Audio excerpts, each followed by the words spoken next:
എൻ്റെ പേര് ഹസനാണ്. എൻ്റെ നാട് കണ്ണൂരാണ്.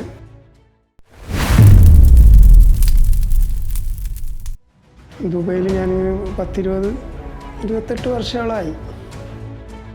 ഇപ്പോൾ ഒരു കമ്പനിയിൽ ജോലി ചെയ്യുന്നുണ്ട്, കൊറിയർ കമ്പനിയിൽ. യുവിൻ തുടങ്ങിയ മുതലേ ഞാൻ ടിക്കറ്റ് എടുക്കാൻ തുടങ്ങിയാണ് എൻ്റെ സ്നേഹിതൻ്റെ കടയിൽ നിന്ന്. എൻ്റെ സ്നേഹിതൻ്റെ കടൻ്റെ പേര് സഹാറത്തൽ മദീന. അവിടുന്ന് ഞാൻ സാധാരണ ടിക്കറ്റ് എടുക്കൽ. അപ്പോൾ ഞാൻ സ്റ്റേറ്റ് എടുക്കും, ചാൻസ് എടുക്കും, റമ്പൽ എടുക്കും. അപ്പോൾ ചാൻസിൽ 4 അക്കത്തിൻ്റെ പ്രൈസിലാണ് എനിക്ക് കിട്ടിയത്. 5 ടിക്കറ്റ് ഞാൻ എടുത്തു. അതിൽ നിന്ന് ഒരു 4 അക്കത്തിൻ്റെ ചാൻസ് എന്ന് പറയുന്ന പ്രൈസ് എനിക്കടിച്ചു 7000 ദിർഹംസ്. അതിലെനിക്ക് സന്തോഷമുണ്ട്. അതുകൊണ്ട് എല്ലാവരും യുവിൻ ടിക്കറ്റ് പർച്ചേസ് ചെയ്യുക, വിജയികളാവുക.